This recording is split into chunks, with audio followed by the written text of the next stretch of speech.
We got the worst selling pay-per-view in WWE history. A few days ago on the channel, we talked about the most successful WWE pay-per-views of all time. From WrestleMania 28 to the Invasion show, it was a fascinating dive into the most bought shows in the company's history that really showed what the fans connected with Which over I the think years is on gonna pay-per-view. be. But now it's time to take a look at the other side. It's time to take a look at the shows that failed to get the fans to spend their money. From pay-per-views that didn't meet expectations to straight up flops, and to of course the top 5 least bought pay-per-views of all time, we got a lot to talk about. Let's get straight into it. Let's start off by talking about the disappointments. These are shows that were not necessarily total flops or got horrible buy rates, but are quality shows that had good cards on paper that honestly should have done better than they did. And we begin with Survivor Series 2002, which did just 340,000 buys. Survivor Series 02 is a very that's pretty iconic good, show. isn't it? This is a legendary show from MSG, the first ever Elimination Chamber, Lesnar losing the title for the first time. This is a classic show in every way, but when it took place, it failed to get the buys it deserved. This was back when Survivor Series still kind of meant something, right? So this was still a big for a classic pay-per-view that more often than not did 400,000 buys. The year before they did 400,000 plus buys, the year after they did 400,000 plus buys, but for some reason the 02 edition just failed to sell. 340,000 isn't bad, That's but with that surprising. star power, a brand new match type, this being a 200,000 buy drop from SummerSlam 02, it was rough. And I guess you just have to chalk it up to people didn't know what the an elimination chamber was. And to be fair, it does sound like something out of Nazi Germany, so I don't blame them. But you know, you add in the fact that Big Show was in the title What the match, like, hell? alright, bro, a disappointing number for sure for a show that definitely deserved better for an all-time classic. And They had all the surprisingly, this is stars going to out, be so a I don't common thing, because understand. you know what other show did a surprisingly disappointing number? This one hurts to say, but Money in the Bank 2011, which did only 205,000 buys. That's Yo, crazy. this one hurts. Money in the Bank 2011 is CM another Punk iconic was legendary at show. From the home. main event to the banger ladder matches, this is a top 5 pay-per-view in terms of quality for many wrestling fans. And for so many of us, this was such a hugely, insanely hyped up show because it took place after the pipe bomb. Yeah, all The the pipe bomb was signs. something that lit the wrestling world on fire. And to this day, you'll hear people say, yeah, the pipe bomb brought me back to wrestling. But it's like, how Really did this did. show only do 30,000 more buys than Capital Punishment? That stupid ass show. Which look, 30,000 is still a really good increase, and cracking 200,000 as a non-Big Four show in 2011 was great, but this number always just felt kind of disappointing. Like, this didn't even beat Extreme Rules 2011. Probably why It's he not a kept bad bringing number, back it's The not a Rock. flop by any means, just a tiny bit disappointing, and I guess more shocking than anything. One show that has always been considered a disappointment in terms of buys since the numbers came out that I actually disagree with is sadly SummerSlam 2013 with 332,000 buys. Once again, a classic pay-per-view with banger matches, a universally beloved show, disappointed in the buy rate. I'm gonna be honest though, I don't think 332,000 is a disappointment. I think it was a solid number. It was still the third most bought show of the year. You had a new star in the main event. In my eyes, it did solid, but the reason it's here is because Vince McMahon later in 2013 went out and called it a disappointment on an investor's call and said, SummerSlam was not the right attraction. You don't knock them all out of the park. That one was a swing and a miss. Which to me just shows that the expectations were just way too high for this. Yeah, it was a drop from SummerSlam I mean, he 2012, I booked get it, that, so but it still did better than SummerSlam 2011. But in the eyes of the company, this was a disappointment. But moving on, ladies and gentlemen, let's talk about the pay-per-view whoops. flops. Shows that honestly were just straight up flops. And might as well start off with the most shocking flop of them all, WrestleMania 19, which did just 565,000 buys. Yo, listen, how the hell do you have a WrestleMania that has Rock, Austin, Hogan, That's what I'm Lesnar, saying. Triple H, and everyone else The tickets do must have less been buys in the Rumble that expensive. year? How the hell do you put together one of the most stacked There's cards no in wrestling way. history and do the lowest Mania buy rate since 1997? What the fuck was this?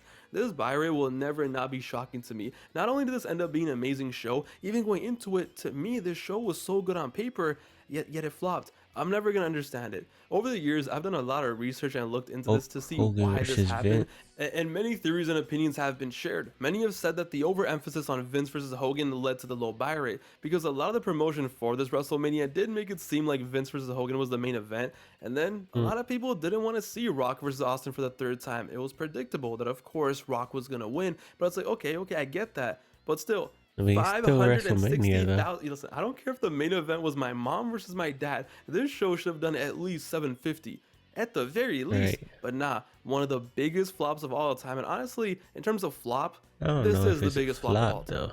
I think it's pretty clear now that the quality of the show doesn't matter because the buys come in before the show even takes place, and sometimes, as we can see, the card on paper doesn't matter either. Sometimes people just don't want to spend money on the product, and that was evident in 03 because even after WrestleMania 19, the next month they had another flop with Backlash 03 doing just 345,000 buys. Now at first I was going to put this under disappointments because 345,000 isn't bad for a Backlash, but this was Goldberg versus Rock, okay? This was Goldberg's first match in the WWE, his first US wrestling match since 2000, his basically debut match in the company against The Rock, Mr. Hollywood, and they did the fourth worst buy rate of the That's year. pretty good what? though. Now, granted, not having a world title on the line probably didn't help. Poor Booker T, man, he never got that leg back after WrestleMania. But still, I gotta say, this was a flop, not a disappointment. People just didn't want to see Rock versus Goldberg. It's as simple as that. I don't think it's because Goldberg is not a draw.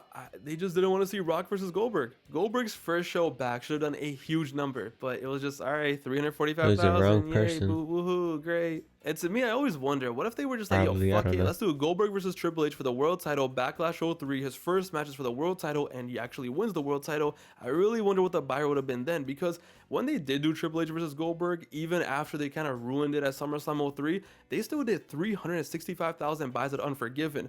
Imagine what they could have done if they did it right away at Backlash. They 100% would have touched 400,000 plus. Before we move on though, ladies and gentlemen, here is a vintage flop from 1997. Did you know, fun fact, WrestleMania 13 did only 237,000 buys. This is the lowest WrestleMania buy rate ever. The company in 97 was pretty solid, right? But early 97 was still kind of rough after the fumes of 1996 were still there. And Undertaker versus Sid as your main event, yo, that's an ugly sight. But yo, still 237,000 buys for WrestleMania. What the hell was wrong with them? To put that into perspective, WCW's pay-per-view the same month back in March of 97, Uncensored 97, which didn't even have a world title match in the main event, did 325,000 buys. A random B-tier WCW pay-per-view outdrew WrestleMania. This just shows how ahead WCW was in 97. Yo, WCW really blew a 3-1 lead in the finals, didn't they? But 237,000, it's pathetic, and it's a shame because Brett versus Austin, they deserved all the buys. On a side note though, you know what pay-per-views always did poorly and really surprised me? The Taboo Tuesday / Cyber Sunday shows from 04 to 2008. Yeah, they all did pretty fucking bad. Really bad. I didn't even know that I used to adore thing. these shows as a kid. Okay, to me these were so magical, so special, and so fun, so fascinating. The possibilities were endless. Sometimes, gee, I wonder which one's gonna win. Yeah, you know what? Maybe I was just a little slow as a kid, but just the idea was so cool to me. It was just such a fun time, and honestly, still is. They should really bring this back. I wonder if they actually did. These shows every year just did not sell whatsoever. Taboo Tuesday 04 is pathetic because this show did only 174,000 buys, the lowest of 2004, the lowest pay-per-view buy rate they've had at this point since 1997. And what makes it even sadder is it's not just the buy rate, this is one of the lowest attended pay-per-views ever. Wait, no, I forgot. No, this is the lowest attended pay-per-view ever. Only 3,500 people were in attendance. You know how sad that is? Okay, do you know how sad that is? That's like P. Diddy baby oil bottle numbers. Hey, yo. There was a pay-per-view in 04 only in front of 3,500 people, and why was this show in an arena that fits 18,000? Ric Flair was out here bleeding all over the ring for no reason for 3,500 people and 170,000 people on pay-per-view. How sad do you think Triple H was when he had to do his water spit thing into the camera, and there was just like darkness behind the camera? 05 the next year flopped again, and it was like, okay, maybe it's just people don't want to buy shows on Tuesday. That was legit their reasoning on why Taboo Tuesday flopped, which never made sense to me, because it's like, what difference does it make if it's a Tuesday or a Sunday? You don't watch Raw on Monday, like what difference does it make? So they moved it to Sunday, and you know what? Color me surprised, it actually worked out. Cyber Sunday 06, they did see an improvement, but by 07 and then 08, it just went down, and by Cyber Sunday 08, they did 153,000 buys. What? How can these shows that are controlled by the fans, controlled by the people, do so bad? Is it because nothing important ever happens on the? Yeah, that's probably it. But still, you know what? I don't care. I blame the 08 buy rate on Big Show and his fat ass and his stupid match with the Undertaker. It's all his fault. GG. I don't care. But okay, let's move on to the top 5 worst bought pay-per-views in WWE history. Oh man. This is the bottom of the barrel, the worst of the worst, the least bought shows in the company's history, and we're talking about legit 3-hour pay-per-views, okay? No international shows, no 2-hour in your houses that were only $14. No, these were full price $30+ shows full-length pay-per-views, and at number Damn, 5, $30. it's Over the Limit 2011 with Gee, that's something need to be 145,000 now. buys. Listen, any show that has Michael Cole versus Jerry Lawler in a Kiss My Foot match, what kind of nasty ass shit was it? Deserves this buy rate. Yeah, And some first of all, freaky shit. whoever has that nasty Michael Cole foot fetish backstage needs to be shot. Second, why is Chavo taking on Sin Cara? Is this an episode of Superstars?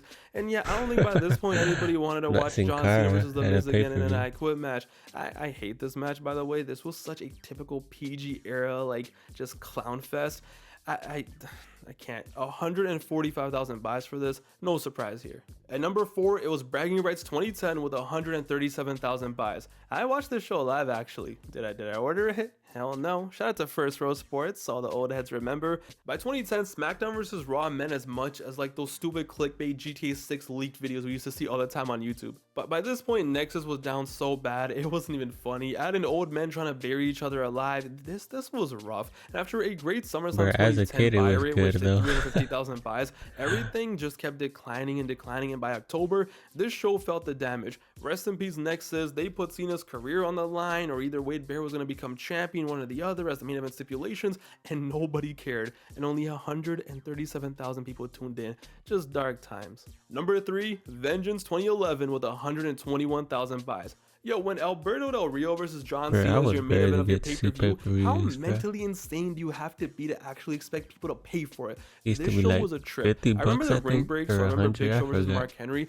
I don't remember anything else from this show whatsoever. Apparently CM Punk and Triple H teamed up together. What? Hey Punk, I'm gonna bury you at Night of Champions after your little summer of Punk, but then let's team up together. What the hell? What in the blue hell was this show? When did they ever I thought team with up? Triple H, Punk, and Cena and Orton being on one show, you would think they would do over 121,000 buys, but nah. Number 2 on the list, Battleground 2013, 119,000 buys. This show had one awesome match, right? One just amazing match that can make a grown man cry. Curtis Axel versus R-Truth, duh. Okay, Rhodes Family versus The Shield, Dusty's job on the line. Great match, all-timer, amazing, right? But this show had nothing else. People actually paid to watch Punk versus Ryback in 2012, surprisingly. They had some good buy rates. It was now 2013. They did not pay anymore. And the main event of the show was the biggest slap in the face of the fans. On paper, it's like, oh, it's Daniel Bryan versus Randy Orton for the vacant WWE title. That's not bad. I'm sure people are going to tune in for this. No, this was a slap in the face. This deserves the second worst buy rate ever because, guys, everybody and their mom knew going into this that Bryan was not winning the title. You know why? It's Battleground.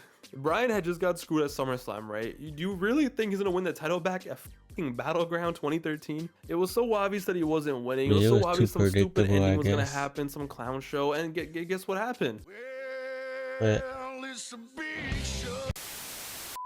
He's had to come and ruin it. If I ordered a pay-per-view in 2013 and the Big Show in Big 2013 interfered and ended, I probably would have jumped out of my window. Honestly, if anyone watching this ordered this show, please comment below. If you're one of the 119,000 people, please comment below. You might be entitled to compensation. I think the only time, but at number 1, to the surprise of absolutely no one, the least bought pay-per-view in WWE history, ECW December Dismember 2006 with 90,000 buys. Yo, I'm surprised this got 90,000 buys. Okay. Jokes aside, the funny thing is, I'm not gonna lie, as a kid, as a stupid kid, I actually really wanted to order this show. Extreme Chamber sounded kind of cool. It sounded violent. It sounded kind of fun. But thank God my mom said no, because listen, we all know how bad this was. ECW at this point was dying and dying fast, and this was the final nail in the coffin. And when you sell a pay-per-view with only 2 matches announced in advance, it's not gonna be pretty. You know what though? What makes me happy is that after talking about all these classic shows that were disappointments in terms of pay-per-view buys, that were flops, blah blah blah,